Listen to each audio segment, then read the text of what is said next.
Good morning, everybody. Just coming up for 11:30 here in Scotland. So probably most people in America will be fast asleep. Not worry.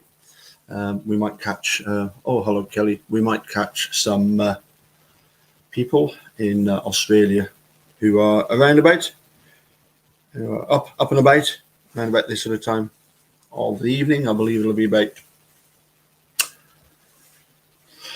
for 8:30. So you never know. Doesn't matter. They can always catch up later on and get up with up to speed with some of this that I wanted to share with you. First of all, obviously, I've caught up with Eric Jose's latest video where he interviewed hopefully the sheriff, soon to be sheriff of Hillsborough County. For a lot of us in the UK, Hillsborough reminds us of one thing, and that is the Sheffield Wednesday tragedy many years back when I believe it was almost 90, maybe 92 Liverpool fans lost their life in a crush in a football game between Liverpool and I believe it was Notts Forest, played at Hillsborough, the home of Sheffield Wednesday. So I can't help thinking that hopefully there will be no disasters for the sheriff or the prospective sheriff running against obviously what would appear to be very powerful but also somewhat corrupt sheriff there. Let's hope he does his best. We're reminded, of course, of a couple of years back, Jeff Hebel, who ran against Mark Wiegert and was finding that all of his yards, I think they call them yard signs, all of his were somewhat mysteriously disappearing in the middle of the night. Anyway, we'll in the end, I think Wiegert only won by, I think it was by about 2%. So it was very, very close. So let's hope that things develop well for, I think the guy was named Charles Boswell. It was very interesting to hear how his investigations were being looked at with a view to trying to discredit him, and the lengths that people will go to try and to try and discredit him. It's quite bizarre.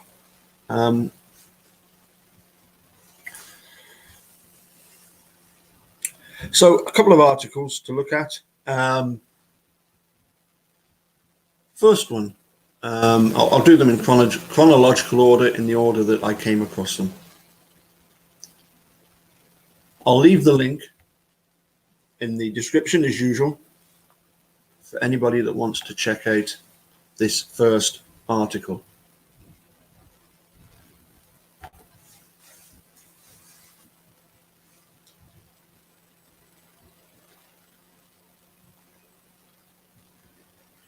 Let's check, make sure everything's working as it should do.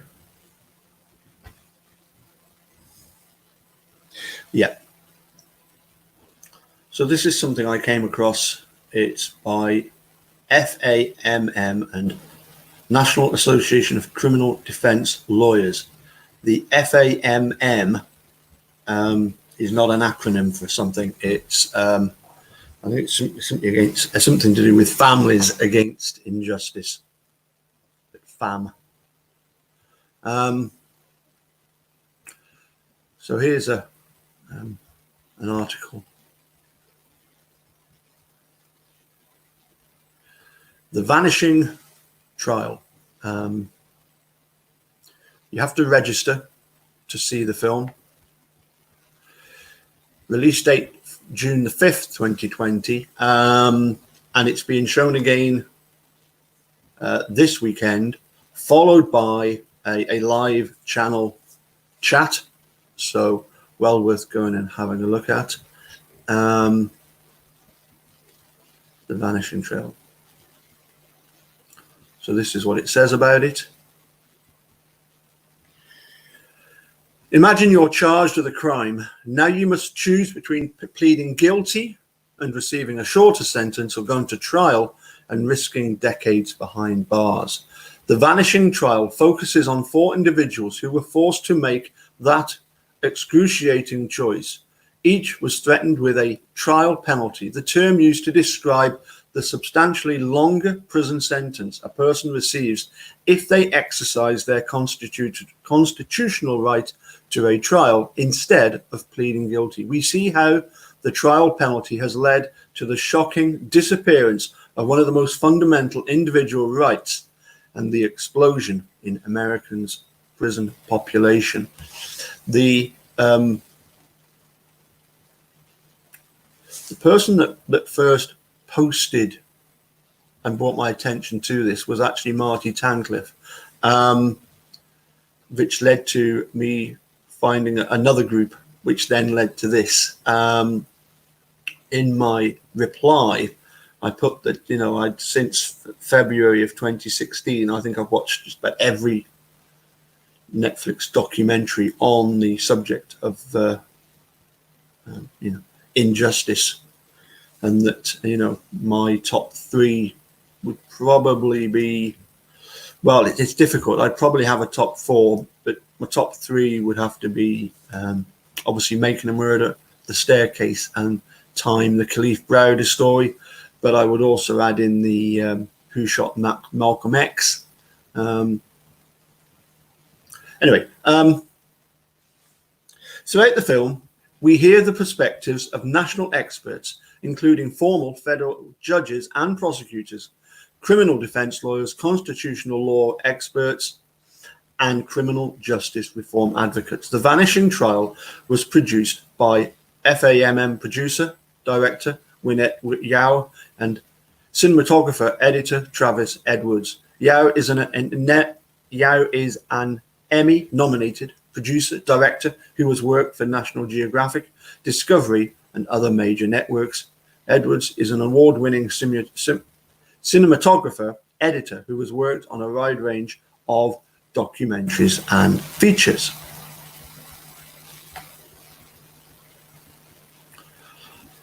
Want to see the film? So FAMM and FAMM and NACDL will host a number of digital screenings throughout 2020. Sign up here to receive email notifications for our screenings and events. You can also sign up to host a screening of your own.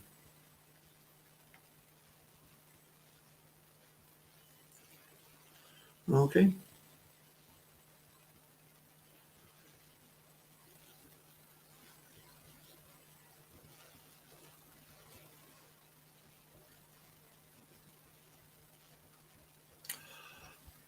Trial penalty, the basics. What is the trial penalty? The trial penalty is the substantial difference in the prison sentence that is offered as part of a plea deal and the sentence a person receives. If they lose at trial, Here's an example from the documentary. Chris Young was initially told that if he pleaded guilty, he would have to serve 14 years in prison. After he decided to go to trial, he was convicted of charges that carried a life sentence, which he is still serving. The difference between what he could have received by pleading guilty, 14 years, and his ultimate sentence after trial, life without parole, was his trial penalty. What causes the trial penalty? A number of factors contribute to the trial penalty. In his introduction to the National Association of Criminal Defense Lawyers in 2018 report on the issue, former federal judge John Gleeson listed the 3 main factors.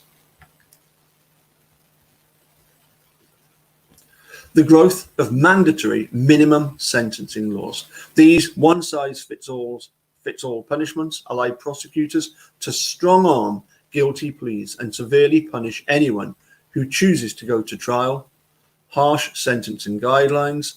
At the federal level and in many states, sentencing guidelines set forth harsh sentencing ranges, which, like mandatory minimums, coerce people into pleading guilty. Go along judges. Too many judges agree to go along with prosecutors and impose harsh sentences when defendants demand their right to a trial and lose, rather than impose a fair sentence based on their culpability. What are the costs of the trial penalty? The trial penalty has many costs, including, obviously, longer sentences. People can end up serving many years more in prison if they exercise their constitutional right to trial. Loss of an important constitutional right. Today, less than 3% of federal and state defendants go to trial. Americans are forfeiting their fundamental right to go to trial and being coerced into pleading guilty because the penalty for exercising their right is so great. Innocent people plead guilty. The risk of getting an extra decade or more in prison convinces some innocent people to plead guilty. The National Association of Criminal Defense Lawyers found that of 354 individuals exonerated by DNA analysis, 11% had pleaded guilty to crimes they did not commit, and the National Registration of Exonerations has identified 359 exonerees who pled guilty. Loss of checks and balances. Now this will be right up Mark's street. He loves to talk about checks and balances. Jury trials are important because they enable the judicial branch, judges and citizens, jurors, to check the power of prosecutions. If they are not forced to make cases at trial, prosecutors are free to overreach and start charging more conduct as criminal. Why are prosecutors in general interested in persuading people to take guilty pleas? Guilty pleas are considered an effective way to keep the courts from being overwhelmed by too many cases. Trials are expensive because they require staff resources and time. Most agree that people who pled guilty take responsibility and avoid putting the government through the cost of a trial defense. Some incentive cost of a trial. So let me start that again. Trials are expensive because they require staff, resources, and time. Most agree that people who plead guilty take responsibility and avoid putting the government through the cost of a trial deserve some incentive in the form of a shorter sentence. Defendants often benefit from plea agreements. The problem arises when additional charges or sentences and sentencing enhancements are added when someone chooses to go to trial. Why do people go to trial if it's so risky? Many people go to trial because they believe they're innocent and want to exercise their constitutional right to a trial by jury. Others believe they are guilty of a lesser crime than that of which they're charged. Often, people do not understand that they're at risk of a trial penalty, either because they're not in a state of mind to grasp the situation or their counsel has not explained it accurately.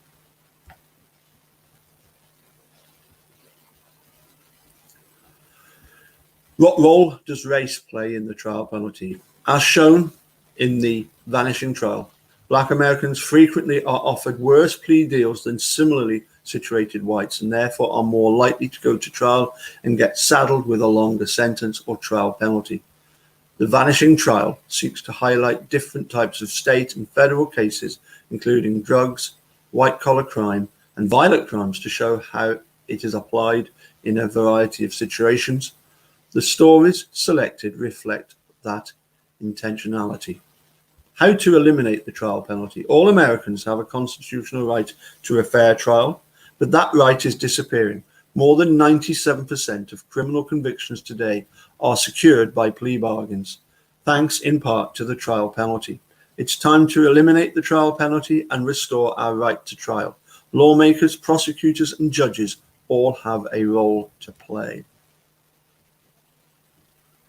Lawmakers repeal mandatory minimum sentencing laws. Prosecutors use a threat of long, mandatory sentences to coerce people into pleading guilty.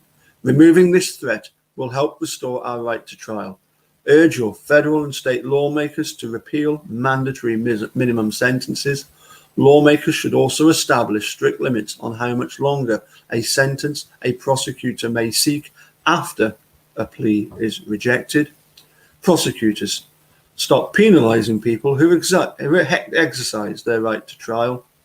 Prosecutors shouldn't need to threaten people with decades in prison for exercising their right to trial.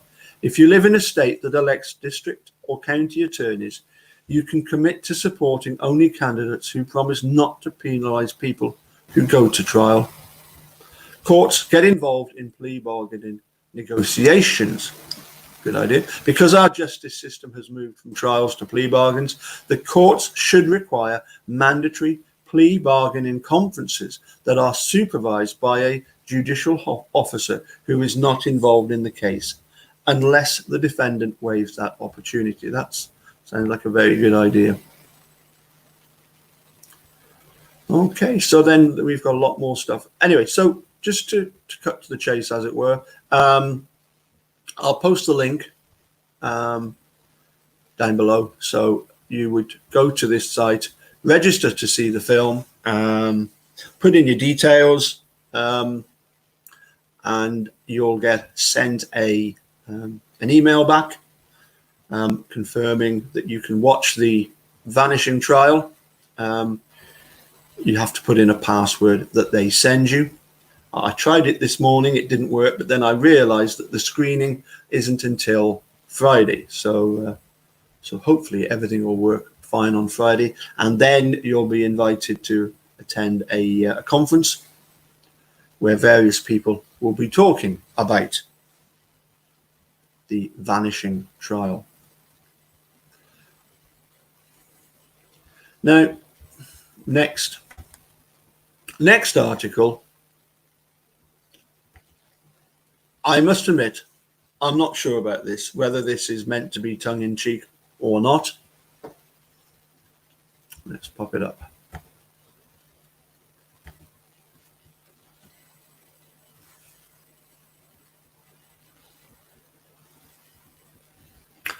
Tiger King's Joe Exotic and Making a Murderer's Steven Avery will meet in Netflix special. The two biggest documentary stars join forces, but note the date, April the 1st. However, or last updated, okay, I always thought that April Fool's jokes were meant to be completed by midday, otherwise they backfire. Anyway, let's have a little bit of a laugh at what they've written here.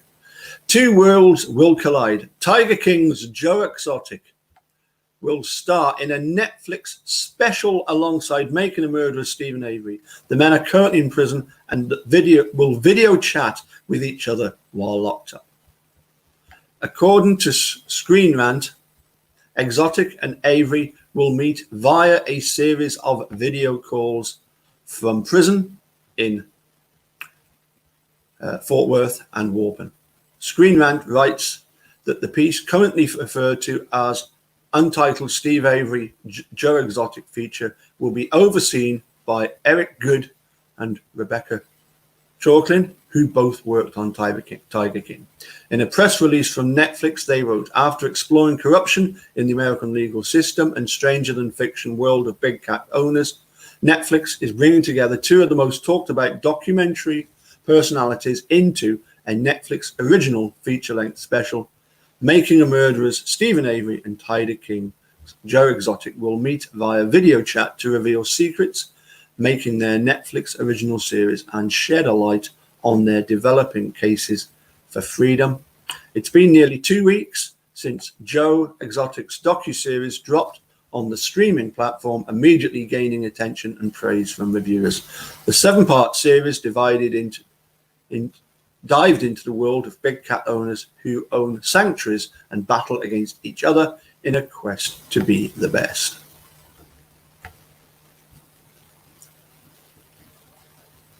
Joe Exotic owned over 200 wild cats in Greater Wynwood Exotic Animal Park, which was open to the public in Oklahoma.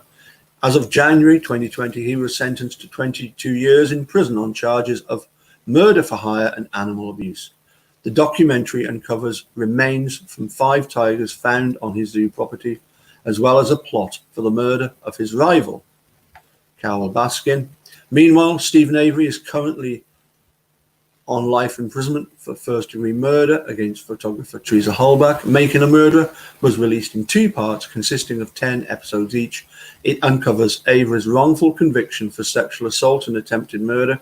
After serving 18 years of the 32-year sentence, he was set free, only to be reconvicted for murder just 2 years later. Okay, I think we've had a good look at that one. So that's another thing to watch out for. Don't think that's going to happen.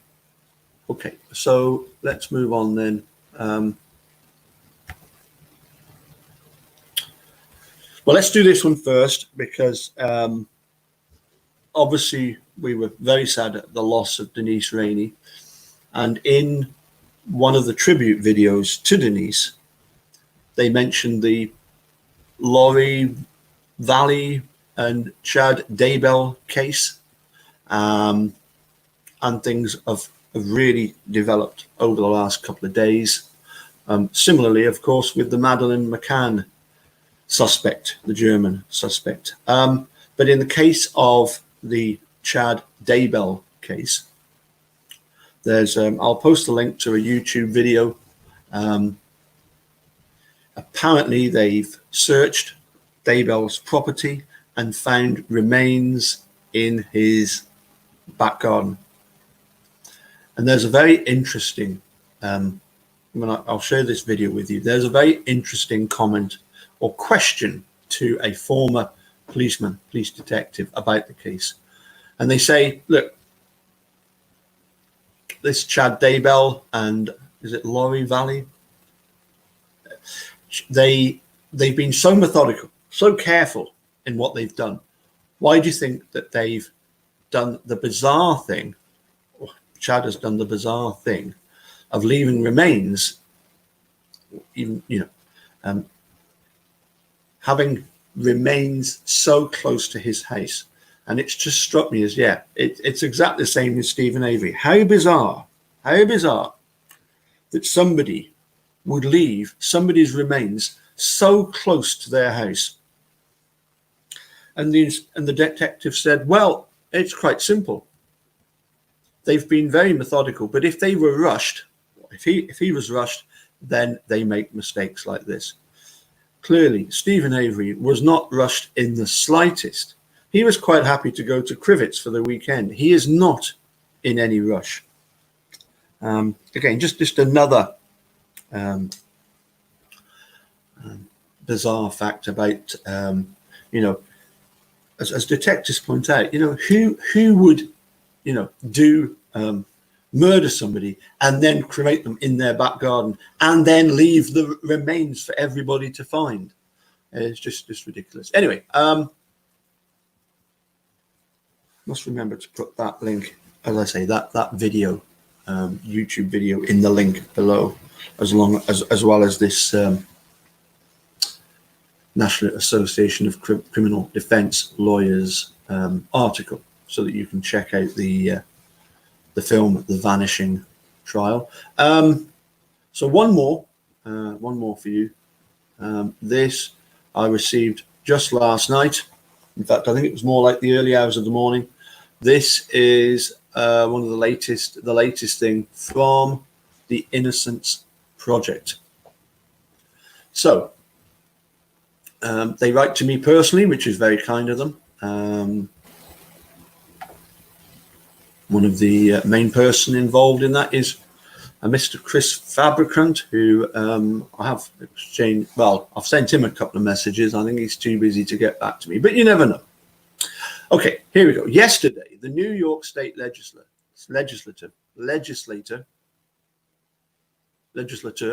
passed critical legislation. My goodness, that's a bit of a sentence. Yesterday, the New York State legislature passed critical legislation that will fully repeal 50A, which has allowed law enforcement to shield police misconduct records from the public. Once Governor Cuomo Cuomo signs this law, police disciplinary records will be publicly disclosed, increasing systematic accountability through transparency and taking New York one step forward in addressing police violence throughout the state. The Innocence Project has been proud to work on the grassroots advocacy campaign to repeal 50A, led by Communities United for Police Reform, for the past 8 years. This is an enormous step forward for police accountability in New York State and sets a necessary example for the rest of the country. But we can't take our foot off the gas. While we are glad that this will bring some justice to a system that previously prevented it, it's only one ingredient of authentic accountability. We're going to continue working alongside organizers and partners groups to pass legislation like this across the country. If you want to be the first to hear about wins like this and how you can help, join our advocates list to get the latest updates via text message. After you've signed up, share this historic news with your friends on Twitter.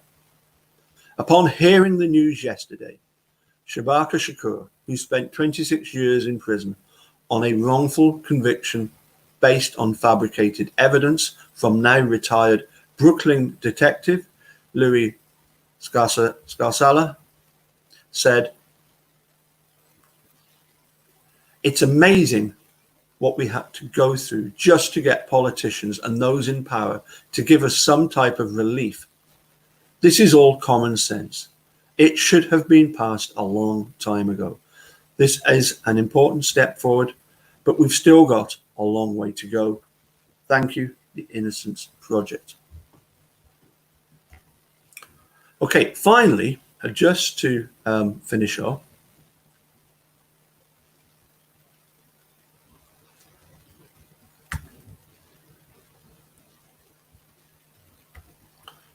obviously we're going to be doing our rally 2020.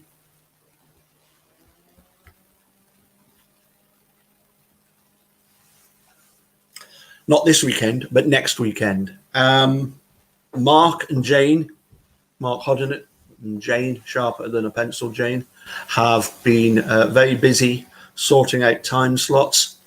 And so the plan is, as far as I know, that there will be